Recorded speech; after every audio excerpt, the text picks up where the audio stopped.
हनुमान का सागर पार करना। बड़े बड़े गजराजों से भरे हुए महेंद्र पर्वत के समतल प्रदेश में खड़े हुए हनुमान जी वहां जलाशय में स्थित हुए विशालकाय हाथी के समान जान पड़ते थे। सूर्य, इंद्र, पवन, ब्रह्मा आदि देवों को प्रणाम कर हनुमान जी ने समुद्र लंघन का दृढ़ निश्चय कर लिया और अपने शरीर को असीमित रूप से बढ़ा लिया। उस समय वे अग्नि के समान जान पड़ते थे। उन्होंने अपने साथी वानरों से कहा, हे मित्रों, जैसे श्री रामचंद्र जी का छोड़ा हुआ बाण वायुवेग से चलता है, वैसे ही तीव्र गति से मैं लंका में जाऊंगा और वहां पहुंचकर सीता जी की खोज करूंगा।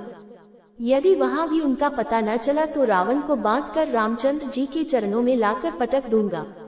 आप विश्वास रखें कि मैं सर्वथा कृतकृत्य होकर ही सीता के साथ लौटूंगा, अन्यथा रावण सहित लंकापुर को ही उखाड़ कर लाऊंगा। इतना कहकर हनुमान आकाश में उछले और अत्यंत तीव्र गति से लंका की ओर चले। उनके उड़ते ही उनके झटके से सालादि अनेक वृक्ष पृथ्वी से उखड़ गए और वे भी उनके साथ उड़ने लगे। फिर थोड़ी दूर तक उड़ने के पश्चात वे वृक्ष एक एक करके समुद्र में गिरने लगे।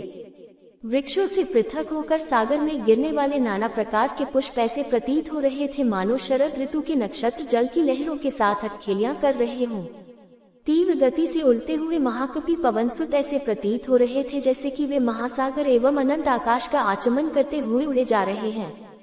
तेज से जाज्वल्यमान उनके नेत्र हिमालय पर्वत पर लगे हुए दो दावानलों का भ्रम उत्पन्न करते थे। कुछ दर्शकों को ऐसा लग रहा था कि आकाश में तेजस्वी सूर्य और चंद्र दोनों एक साथ जलनिधि को प्रकाशित कर रहे हों।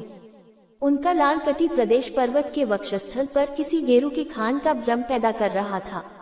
हनुमान के बगल से जो तेज आंधी भारी स्वर करती हुई निकली थी वह घनघोर वर्षाकाल की मेघों की गर्जना सी प्रतीत होती थी। आकाश में उड़ते हुए उनके विशाल शरीर का प्रतिबिंब समुद्र पर पड़ता था तो वह उसकी लहरों के साथ मिलकर ऐसा भ्रम उत्पन्न करता था जैसे सागर के वक्ष पर कोई नौक तैरती चली जा रही हो। इस प्रकार हनुमान निरंतर आकाश मार्ग से लंका की ओर बढ़े जा रहे थे। हनुमान के अद्भुत बल और पराक्रम की परीक्षा करने के लिए देवता, गंधर्व, सिद्ध और महर्षियों ने नागमाता सुरसा के पास जाकर कहा, हे नागमाता, तुम जाकर वायुपुत्र हनुमान की यात्रा में विघ्न डालकर उनकी परीक्षा लो कि वे लंका में जाकर रामचंद्र का कार्य सफलता पूर्वक कर पाएंगे या नहीं। ऋषियों के मन को समझकर सुरसा विशालकाय राक्षसनी का रूप धारण करके समुद्र के मध्य में जाकर खड़ी हो गई और उसने अपने रूप को अत्यंत विकृत बना लिया। हनुमान को अपने सम्मुख पाकर वह बोली, आज मैं तुम्हें अपना आहार बनाकर अपनी क्षुधा को शांत करूंगी।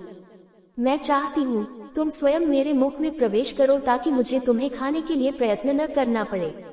सुरसा के शब्दों को सुनकर हनुमान बोले, तुम्हारी इच्छा पूरी करने में मुझे कोई आपत्ति नहीं है, किंतु इस समय मैं अयोध्या के राजकुमार रामचंद्र जी के कार्य से जा रहा हूँ।